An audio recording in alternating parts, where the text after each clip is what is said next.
Hello, and welcome to another episode of Todd Talks, and Todd Talks people listen. Hopefully. Wakanda forever. In fact, bought a Black Panther shirt. I can't really tell, but there you go. It's a really awesome shirt. It really is. So, now that we have determined that Black Panther is better than Batman in death battle, we must now move on to the next death battle, which is Raven from DC Comics and of Teen Titans fame, and Twilight Sparkle from My Little Pony Gen 4. Yes, they're doing another pony, and yes, I understand that you might not want another pony, but let's be fair here, okay?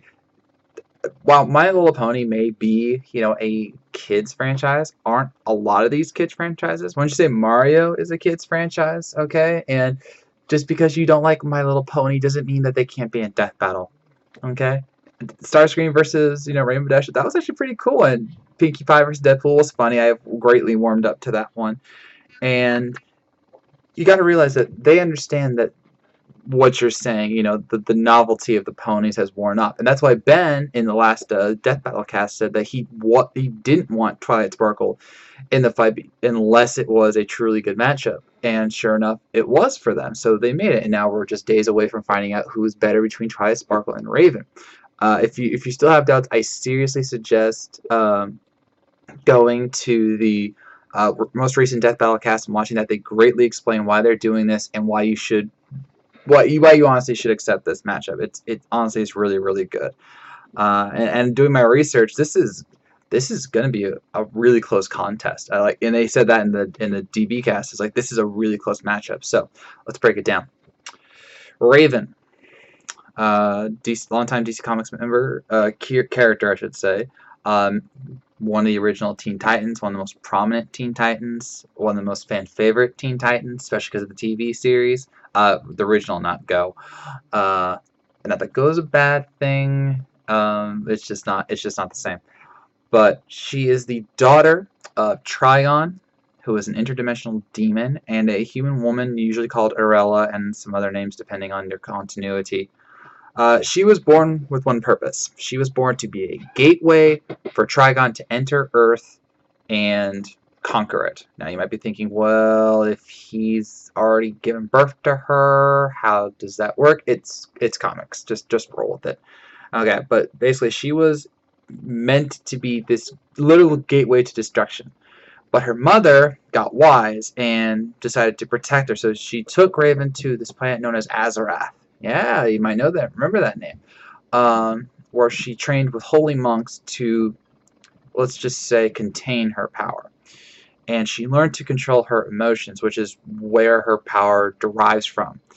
And after learning to control her power, she went to Earth to protect it, became a Teen Titan, among other things, and has been in a constant battle both with others and within herself as she fights her father's influence over her. Raven is, above all things, an empath, which grants her incredible abilities in the mind and emotions. She can sense a person's emotions. She once sensed a person's emotions 3 states away. I want you to think about that. Like, even if you just do an average state size, she could sense someone 3 states away and then teleported, which is another ability, to go save this person. Look, that's incredible. She can literally absorb emotions. So, for example, if you were feeling angry for some reason, she could literally take that away from you, and you wouldn't be feeling angry anymore. She can take away pain, which will allow you to heal. She can actually take yourself out of your mind and put yourself into your soul. Comics, everyone. So you can actually view your own soul, which she did once for Superboy, among other people. She can go into your mind and read it, erase it, which was incredibly dark.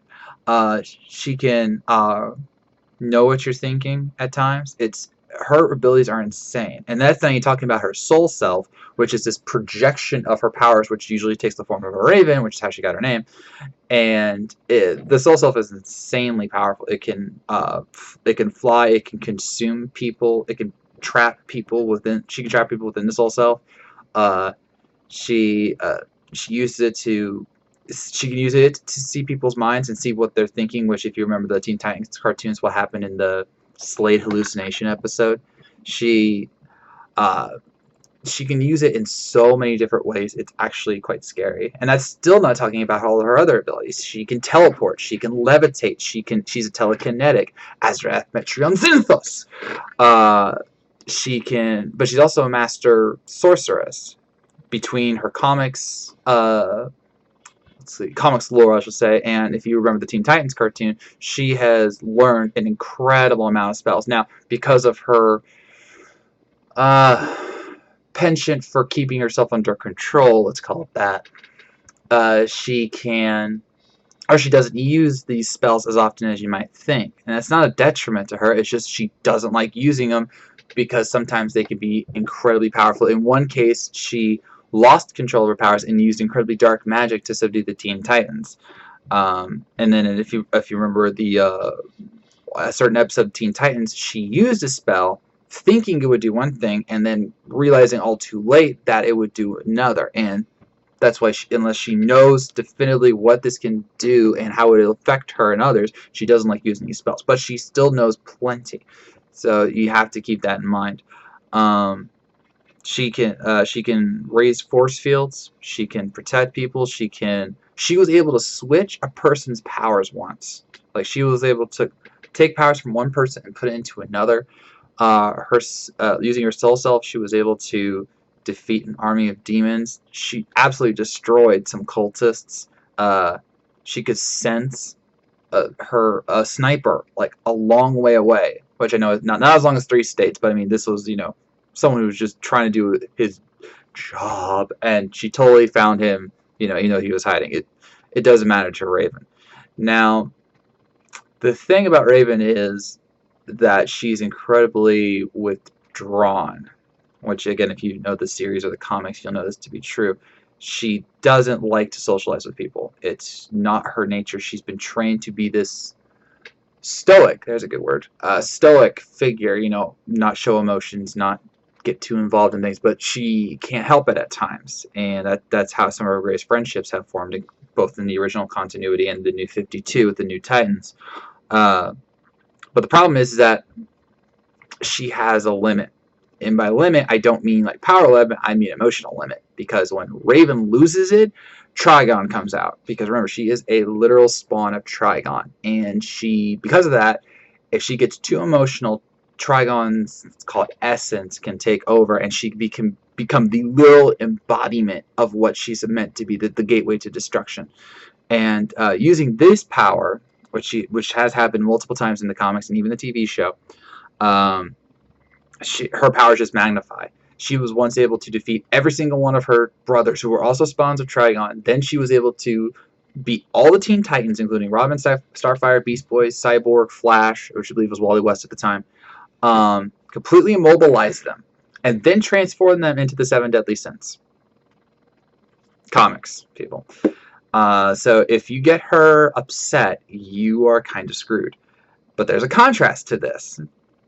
If Raven is able to, let's say, truly deny herself, but embrace who she is, I know it's complicated, it's comics, she's able to become what we call White Raven. And by white, we mean her cloak. It transforms to purple to white. And her powers, again, get amplified, but in the pure sense, in the honoring of her mother, who also wore a white cloak. She can become even more powerful. With this power, she was able to absolutely destroy Brother Blood, who had taken control of her at one time, and used her powers to amplify his own power. She was able just to completely destroy him, and in the good hero way, breaking the bonds of his spell on everyone. And we've seen this power multiple times. That's literally her pinnacle power. It's kind of like a Ryu kind of thing, where we had the Satomu no Hado and the power of nothingness. That's kind of what we got here. So, if she goes dark, she goes Trigon powers, and then if she goes good, she goes White Raven. So she has a few extra power boosts. Now, Raven herself has done some absolutely incredible things, and I'm not sure how. There was a recent event where in comics where she actually beat some of the dark Batman from Dark Knight's Metal. They probably won't be able to do that one because this episode was written time again, or sorry, a while ago. But she's done a lot of things on her own. She's beaten an army of cultists, an army of demons. She's beaten the Titans. She's helped the Titans defeat her own father multiple times in multiple continuities. She's helped take down some DC heroes. Complicated. She once freaked the heck out of Aquaman. Yeah, if you find that panel, yeah, she has defeated guys like Deathstroke. She has helped defeat people like Deathstroke. She's just incredibly powerful. Let's put it this way: she has done so much in her lifespan between the comics and the original cartoon series that she is a very formidable opponent, and you do not want to mess with this Raven. Nevermore. So, moving on to the land of Equestria. Yes, we're going back. Twilight Sparkle. Twilight had a dream. She wanted to be trained by the princess of the land in magic, and she trained really, really hard, and she kind of failed. But then Rainbow Dash did her Sonic Rain Boom, which is the source of everything nowadays. Pinkie Pie. Was scared by the Sonic Rain Boom, which awakened her magical powers, and she became a literal magical filly. And then later on became an alicorn, which is basically a Pegasus, and became one of the most powerful ponies in the land. And so much so that she was the personal protege of the princess she was trying to train under, trying to be with. So that all worked out. Much like Raven, she's very asocial. She doesn't like to socialize when she doesn't have to, and that actually worked to her advantage, especially early on when she wanted to learn as much magic as she could once she found her powers. The princess herself said that she had never seen a pony, an alicorn, or anything, with this much raw potential, and Twilight uses that to her advantage. If you saw the Death Battle preview, she's memorized 20,000 books worth of spells. 20,000 books. So, I mean, just imagine all that she can do, but you don't have to imagine it all, because I'm going to tell you some of it. Where to start? Well, she can fly. Obviously, she can levitate. She can teleport. She can create force fields, fire manipulation, water manipulation, smoke generation. Gosh, she can fire beams of energy from her horn, which, if you've seen a certain popular meme, that's one of her big things. I saw someone splice it together with a shot of Raven doing Azrath Metatron, and that was awesome. So she can do that. She can. I like this one. She can animate inanimate objects and then transfigure objects so that they become alive, which is not exactly the same thing. So she was even able to completely summon what was it called, a parasite or something like that. She was able to summon an object in a magical duel. So she's done quite a bit, and this still doesn't even tap the depths of her power. I mean, I'm literally just scratching the surface here, but she has done quite a bit, and she's quite an established magician within Ponyville, and as such, she's not all there at times, because even though she's incredibly smart, she likes to think things methodically. She likes to not rush into situations. She likes to think things with a calm, level head. When she loses it, she loses it. Apparently one time, one of her spells backfired one time. She was trying to help. She was trying to make these creatures. I can't remember their names. I'm sorry. They're trying to stop these creatures from eating all the food in Ponyville. And so she did this spell to literally alter their thought pattern so that they wouldn't eat the food. And it worked. Until she found out that they were just eating everything else that wasn't food. And completely wrecked Ponyville, and she lost it because she's like, we got to fix the town before the princess gets back, and she scolds me, all that stuff. So she also has an irrational fear of quesadillas, apparently. I don't know. And also she hates snakes, so it's one you can understand, but seriously, what's wrong with quesadillas? Come on, Twilight Sparkle. But even with all of that, she is incredible. She's incredibly proud pony. She likes to teach. She likes to teach the history of Equestria to those who want to know it, and she's brilliant. I mean, like we noted the whole 20,000 books worth of spells, but she has to retain that. I mean, she literally has to retain that knowledge to use those spells, and she does. I mean, even when they did the preview, Wiz said to try and list all the spells she can do is insane. So she is an incredibly powerful pony. She has done a lot in her time. She has saved plenty of her fellow ponies. She's saved the world more times than not. She's literally the main character of the story. So she's literally the focus. As great as Rainbow Dash and Twilight Sparkle and all, Pinkie Pie and all of them are. She's the main character, so she gets to save the day a lot. And she's shaded from shapeshifters, being from the moon. It's My Little Pony. What can you do? She has refined her spellcraft. There was a time where some spells would backfire. Now she's kind of worked around that. She had limitations to her magical power. Then she became an alicorn, which now makes her even more powerful. She's the real deal. Okay, she is. If you wanted to argue that Rainbow Dash or Pinkie Pie wasn't impressive, I don't know how you would do that. But if you wanted to, Twilight Sparkle is the real deal. And I can see why Chad, you mentioned he wanted to have Twilight Sparkle in the show before. I can see why Chad wanted to bring her in, because she's pretty awesome. So, all right, so